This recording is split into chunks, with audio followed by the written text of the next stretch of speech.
been a long time coming. We're delighted to have the chance, though, the opportunity to get ourselves into the Championship. It's what we've worked so hard for this season, and now we're there. A little bit of a delay, obviously, because of League One sorting itself out, but we understand that. And anyway, as we come now to the week of the games next weekend, we're ready to go and really looking forward to it and try everything we can to take that opportunity. Like I said, Oxford are the team that you're against in that semi-final game on Friday. How much have you been impressed with Oxford themselves this season? Obviously, riding high alongside yourselves, very similar amount of points on the table. Just goes to show how much of an impressive season that they've had. Yeah, they're an excellent team. Cole sort of moulded that side over a period of time and got them really playing well now. And as you say, both sides, when the season was stopped, on exactly the same amount of points. And if you're looking from probably second through to 10th stroke 11th, it's been really tight in League One, and it's going to be a big finish to the season, and so hard to call. And anyway, as I say, both sides finished on exactly the same points and have done well. But very impressive Oxford. They're a good team, some good individuals, and they're a good unit. If you can cast your mind back to a little bit earlier on in the season, it seems like a long time ago now. You faced them in the Leasing.com Trophy group stages as well as the league fixtures. Both ended up in a draw, albeit a penalty shootout win for them on that occasion. But like I said, it just sort of goes to show how evenly matched the two sides are going into this game on Friday. Yeah, the game at Fratton Park earlier in the season was a close one. We had a 1-0 lead, and they've got a late equaliser by Matty Taylor, but a close game, good quality game, really. You could tell then at that stage, both sides will be there or thereabouts. I felt that at the end, and we're sorry that we didn't sort of see it out in terms of the 1-0, but the goal that they got, the header that they got at the end was an excellent one, and deserved to get them back into the game. It's a very tight one. The EFL Trophy, Leasing.com, they're different games, and for us it was a much changed side, as you say.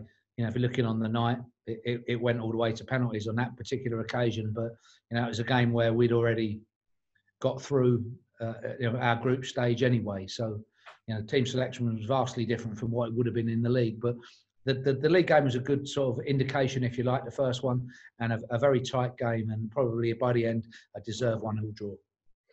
We just talked about before we came onto the recording that about the strange circumstances that we find ourselves in. Obviously, Friday's game, albeit being at home, there's no support there. How different is that going to be? But first of all, the fantastic support that Portsmouth have sometimes helps you get over the finishing line, doesn't it? Yeah, it always helps us. We have fantastic fans at the club, and home or away, they always contribute and they always help. And obviously, the reason that we're here and we play is for them. It can't be done though now. We have to adapt, and whoever you are, you would want your home fans, and you want to impress your fans. That's not just Portsmouth. That's every single club, and it won't be there. And whoever adapts the best is going to win. And we have a chance. We have an opportunity. There's no build-up to the games. You haven't got, like in the Championship or the Prem, where there's a run of games in succession and you can get your rhythm. You have to really do that with training. But it's the same for both sides. We understand that, and adapting with no fans, slightly different game, definitely. We've had the benefit really of from the German league to the Prem into the Champ, the League Two. Playoff semi-finals with the final tonight. We've had the benefit of looking and then speaking to people that have played in those games before we actually do go into it ourselves. And whoever does adapt the best will win. How much have you enjoyed getting back to somewhat reality in terms of getting the players back into training?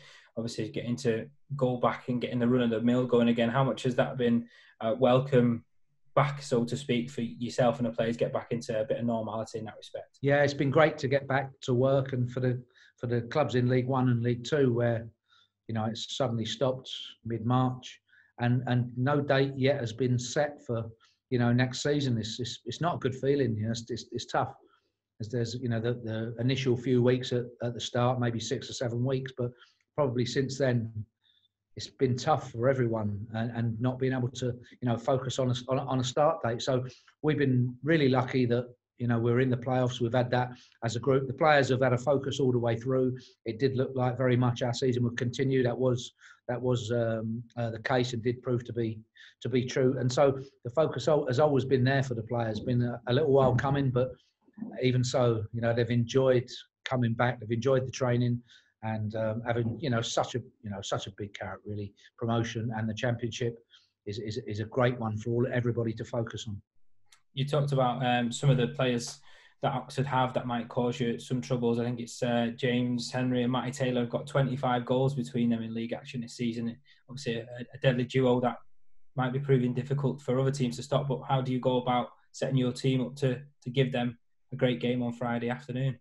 Yeah, very aware of them. They've got good players all the way through their team, and I don't think you can just necessarily pinpoint one person or two, because they've got many strengths, definitely. But so have we.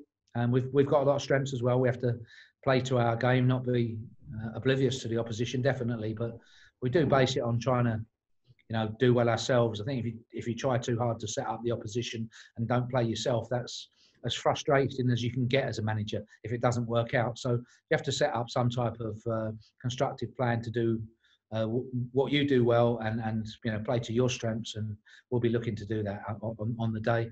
Always respectful, because as you've said earlier in the interview, both sides finished on exactly the same points, and it shows you how tight things are. And we have every respect for our opponents. They're a very good team, but again, the concentration over the 180, maybe 220 minutes is going to be on ourselves.